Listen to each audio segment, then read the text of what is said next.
messieurs, bonsoir. Vous suivez le flash d'information de RTI2. Ouvrons ce bref tour de l'information par cette triste nouvelle. Les pluies diluviennes qui se sont abattues dans la nuit d'hier à aujourd'hui ont fait 8 victimes dans la commune d'Atekoubé.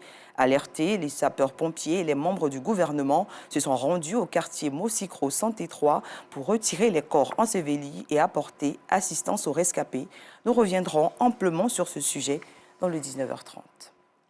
La saison des pluies continue d'occasionner des dégâts. Cette fois, c'est le quartier Abata, dans la commune de Cocody, qui en a fait les frais après la rumeur de l'effondrement d'un immeuble. Nos équipes sur place ont constaté plutôt la destruction d'un balcon, une situation préoccupante pour le ministère de la Construction qui était sur les lieux. Bintou Pekele. C'est plutôt le coffrage du balcon d'un immeuble en construction qui s'est effondré ce matin autour de 9h à Abata, dans la commune de Cocody. Sur les lieux, la brigade d'investigation et de contrôle urbain du ministère de la Construction. C'est le coffrage du balcon qui s'est effondré. Cela a occasionné donc la démolition de 2 rangées de murs de clôture. Voici le constat que nous faisons. Il n'y a eu aucun blessé. Ni aucune perte en vie humaine. Mais les agents du ministère de la Construction demandent l'arrêt des travaux. Qui nous présente d'abord le permis de construire. Ensuite, qui nous présente le contrat qu'il a avec un bureau de contrôle. Mais ça ne va pas suffire. Il faudrait qu'il nous présente également tous les rapports de vie des chantiers effectués par le bureau de contrôle. Ce sont ces éléments-là qui vont nous permettre d'apprécier la poursuite ou non des travaux. Des informations que rejette le frère du propriétaire de l'immeuble. Il justifie l'incident de ce matin. On a fait des planches qui sont montées sans mettre même des briques dessus. La pluie est venue et la pluie a creusé pour enlever les bambous dessus et puis c'est tombé. Mais quand un immeuble tombe là, c'est comme ça tombe. Pas de la même, cette fondation a été faite. Loin de là, ça ne peut pas tomber. Le ministère de la Solidarité et de la lutte contre la pauvreté est aussi sur les lieux. Le ministère est juste venu voir ce qu'il y avait. Il n'y a pas de dégâts humains.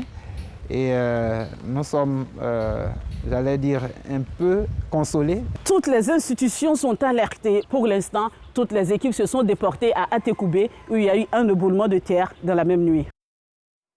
Plus de 15 000 milliards contre 9 000 milliards attendus ont été mobilisés pour la mise en œuvre du Plan national de développement. Une annonce faite hier par Patrick Hachi, Premier ministre ivoirien. C'était au cours des assises du groupe consultatif pour le financement du Plan national de développement 2021-2025. Le 16 juin marque la célébration de la journée de l'enfant africain. Pour matérialiser cette célébration, nos équipes ont fait un focus sur la situation des enfants de Côte d'Ivoire, notamment ceux des familles déguerpies des quartiers Clotia et des aires de la commune d'Abobo. Le reportage dans l'édition du soir. Une note de culture dans ce flash, la Côte d'Ivoire présente au Salon international de l'art contemporain de Paris, une initiative de la Fondation Bénédicte Kakou-Diagou. Ce rendez-vous de l'art, grande plateforme d'exposition, s'est déroulé récemment et a vu la participation de nombreux artistes peintres ivoiriens, Jacob Bleu, Armand Bois, Aboudia entre autres. Le reportage ce soir dans le 19h30.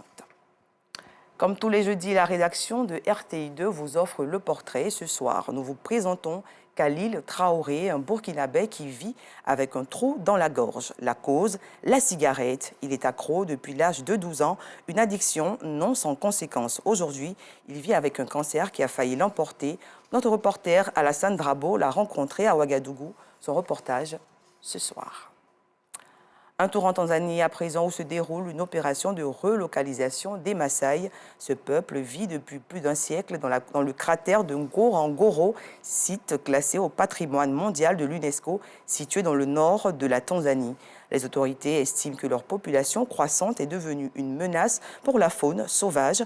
Elles ont donc lancé un programme de relocalisation volontaire auquel 296 familles ont adhéré pour aller vivre dans la région de Andeni, à 6 900 km au sud du pays. Pour rappel, depuis 1959, la population vivant à Ngorongoro est passée de 8 000 à plus de 100 000 personnes. Les dirigeants français, allemands, italiens et roumains sont tous pour l'octroi immédiat à l'Ukraine du statut officiel de candidat à l'entrée dans l'Union européenne. Déclaration faite par Emmanuel Macron aujourd'hui au cours d'une conférence de presse des dirigeants européens à Kiev. Au nom de ses homologues, le président français a aussi indiqué que ce statut serait assorti d'une feuille de route impliquant la prise en compte de la situation des Balkans et du voisinage, en particulier de la Moldavie. Fin de ce flash, rendez-vous 19h30.